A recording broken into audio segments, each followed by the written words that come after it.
Welcome to the week that was, but we mostly wish it wasn't for the week ending September 19th, 2025. This is a weekly roundup of the highlights and lowlights of campus anti-Zionism and anti-Semitism. This week I had around 40 stories to choose from. If something is happening in your neck of the woods, please be sure to let me know. I'm your host, Andrew Pessin. I'm a professor. Please don't hate me.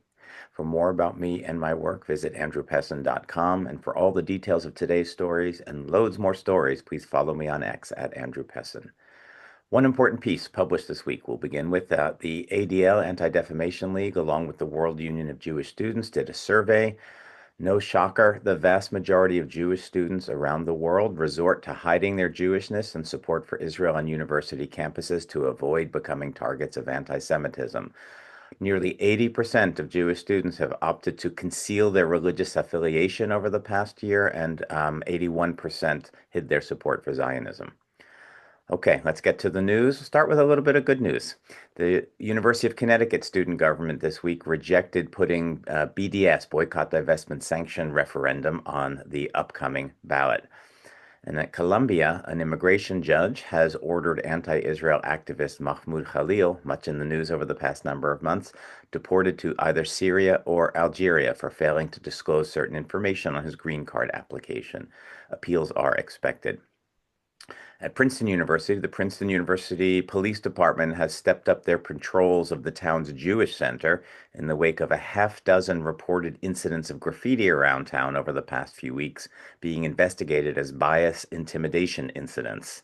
These include defacement of several buildings with slogans such as Death to the IDF, Global Intifada, and From the River to the Sea.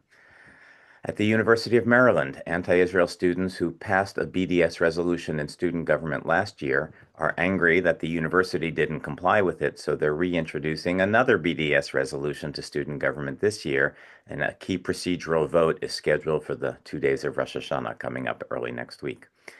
University of Missouri has a new homecoming parade policy that restricts the participation of political groups, including Students for Justice in Palestine. SJP feels they are being targeted explicitly, and so CARE, the Council on American Islamic Relations, which an organization which many accuse of being a front for the Muslim Brotherhood, is now suing the school over the decision to bar SJP from participating in the parade. Meanwhile, in case you needed a little bit more evidence, the former head of SJP at the University of Missouri was just charged with the assault of another student in an incident in the spring, probably over Israel, though the specific article didn't confirm that. At Swarthmore, the SJP there has been suspended indefinitely. It's no longer recognized, has no funding, and no events. That, of course, won't stop the individual students from advocating in the way that they do. Brown University went the opposite way and chose to reinstate their SJP, although it will remain on probation for the academic year, which means it's unable to hold rallies or demonstrations this year. Starting November, however, the group will be permitted to hold meetings and can begin hosting various events such as teach-ins and speakers. Dartmouth, swastika was drawn outside a Jewish student's dorm room.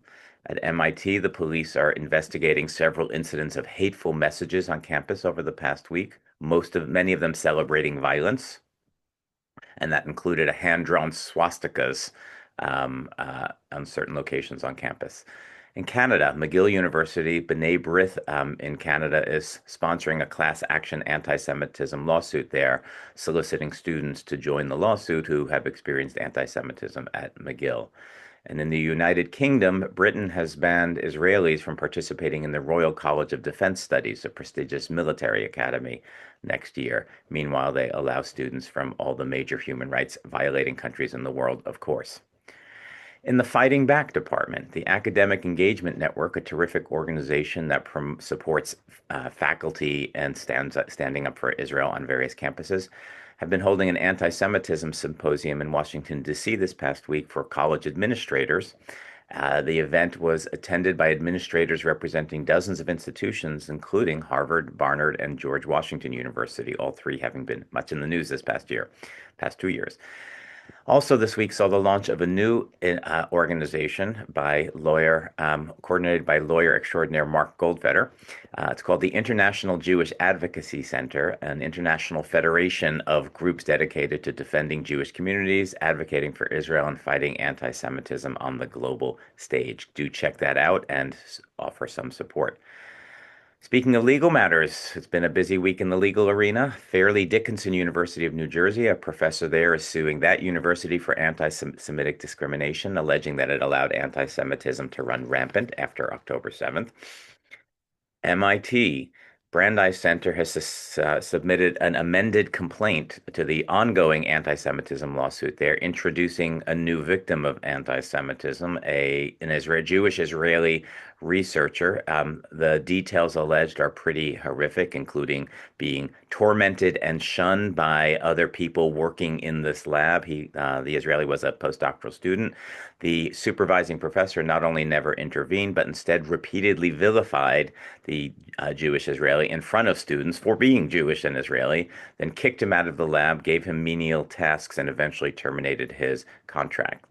Other people working in the lab um, developed what they called a covert plan to try to split him up from his Jewish girlfriend to prevent the creation of more Jewish babies, and so on.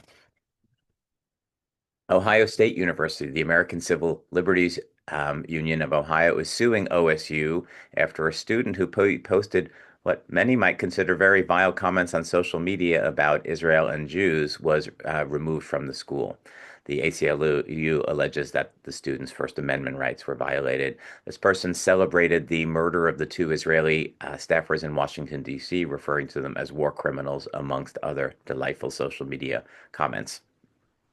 At the University of California, UCLA, some labor unions, faculties, and students there in the education system and the AAUP, American Association of University Professors, now just a left-wing anti-Israel organization, are suing President Trump over the freezing of federal funds that they claim are aimed to stifle academic freedom. In the professional organizations arena, the American Historical Association, which has defeated BDS resolutions of various sorts at least a couple of times over the past few years, well, once again, there's a campaign to get an anti-Israel solidarity with Gaza resolution on the agenda for the upcoming January meeting.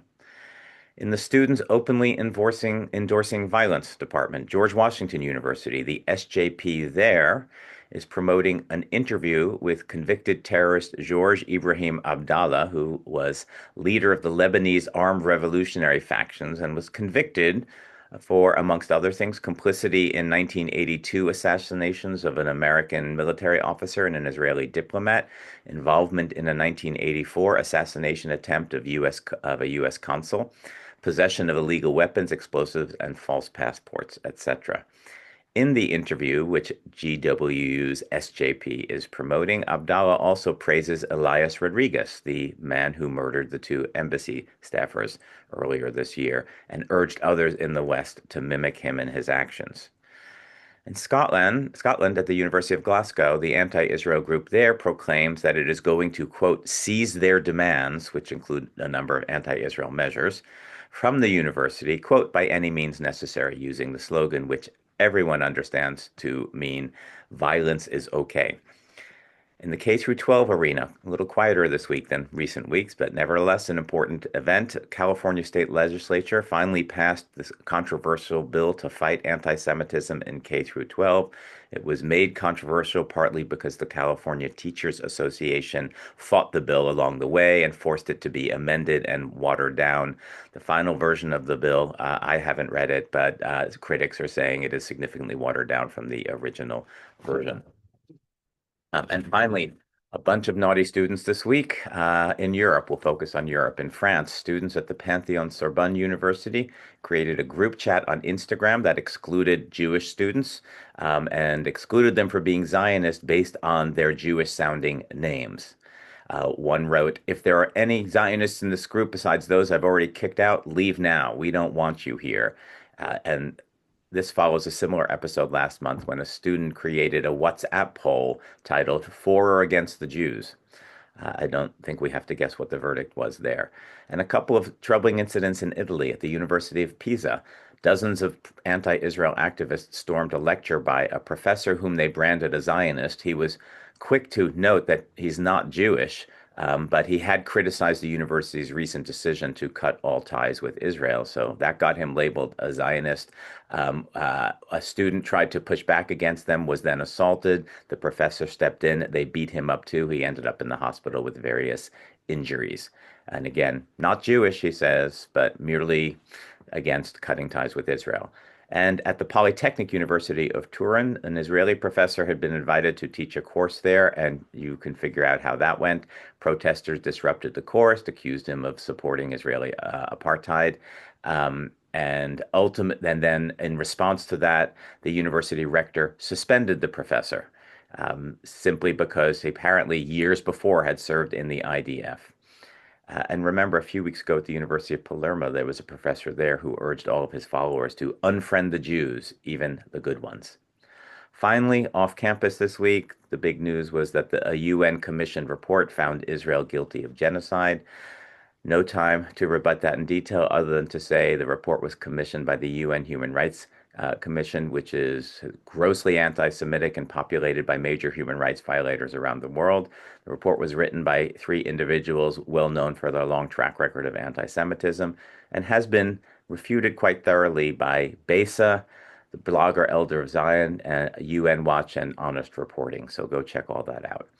That's the news, unfortunately. Tune in next week to see what fresh horrors next week shall bring. Again, I'm your host, Andrew Pessin at andrewpessin.com, hoping everyone can keep it together till next week.